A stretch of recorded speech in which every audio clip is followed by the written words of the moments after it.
Hello crafty friends, I'm Lien from Studio Kato and I'm so happy to be back on the Crafty Meraki channel today. Today I'm sharing a mini Slimline card using the Lenten Rose mini Slimline die by Crafty Meraki. I started out by dry embossing this on a thick piece of white cardstock. And I just do that to have the outline on my cardstock. So this is just going to help me with assembly. This is not necessary. I just find it helpful. I am trimming the cardstock panel down, so I am left with only the outline of the die cut. So yeah, I just did this on a scrap piece of paper. It was awkwardly shaped and I needed to be mini slimline. So I'm trimming it down with my mini paper trimmer. Now off screen, I did a whole bunch of die cutting. I die cut tiny paper scraps, colored cardstock scraps with this die, and now I am going to ink blend them to give them a little bit of dimension. So I used, I think, 7 colors for all of the different petals of these gorgeous flowers on this die, and I am just doing some tone-on-tone ink blending. So I have this light blue cardstock and I'm blending some darker blue ink over this.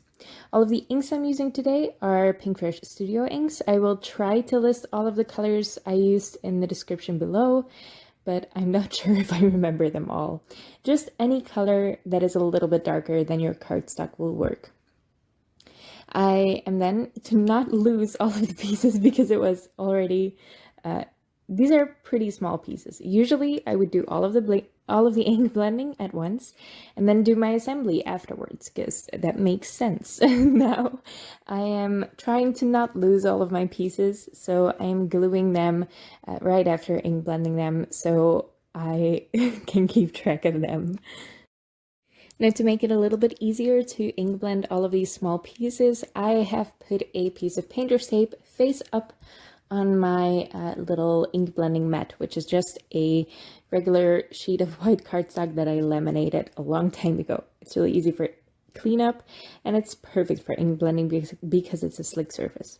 So a piece of painter's tape facing up, and I held it down with some extra pieces of painter's tape. I switch it out when I switch to a different color family to not get the inks mixing. Now, why am because the goal of this card is a die cut inlay piece. You probably saw that at the first shot of the card and on the thumbnail of the video. I'm just doing some die cut inlay. Why did I do some dry embossing? I don't normally do this. It's because of the type of outline I have. With this Lenten Rose mini slimline die cut, you have a gorgeous detailed outline that you get, and I am going to glue that on. I'm not just going to glue all of these petals on the white dry emboss piece. I am going to glue down the outline as well, but usually you do that first. You glue down the outline and then you inlay all of the tiny pieces. And then you don't have to do the extra step of dry embossing. But with this die, you have a lot of wispy pieces. So like you see in that petal that I just glued down, there are 3 outlines in there that don't really connect to anything on one side. So they're kind of dangly. They're not very sturdy when you just hold the outline. So that means if you glue the outline down, first, you're going to probably glue down those pieces that don't connect on one side. You're going to glue those down crooked, and then your inlay pieces won't fit inside there. So that is why I glued the colored pieces down first. Now to stack up my die cuts, because you know I love dimension, I'm going to stack 3 of these outline pieces together to give them some extra dimension.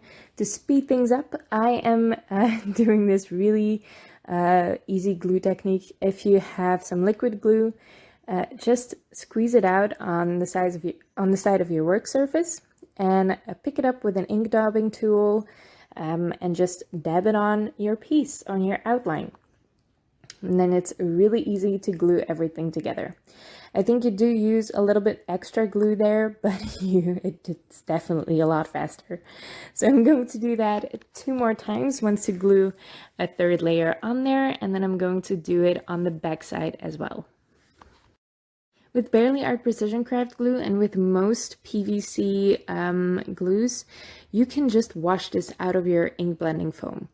If you don't want to risk it, if you don't want to risk your ink blending foam, you can use one of those makeup sponges. You can get those in huge packs over here with 10 for €1 or something.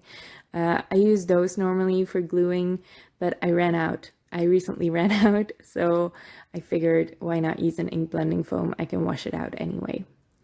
So now I'm doing it on the back. I do clean my work surface in between because otherwise you have glue on the front of your intricate die cut. So yeah, this is a really easy way.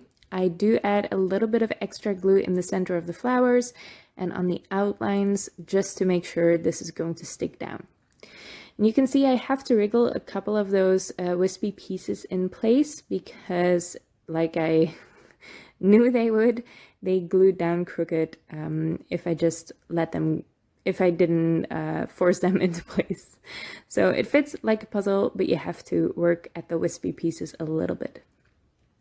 I'm using some double-sided tape to glue this panel onto a top folding white mini slimline card base.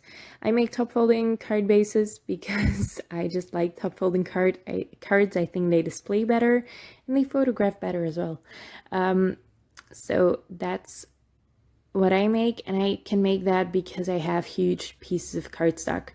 If you don't have huge pieces of cardstock, you can also add or make 2 separate panels. So you have the front panel that is just mini slimline sized, then you have the back panel that is a 1/4 inch longer.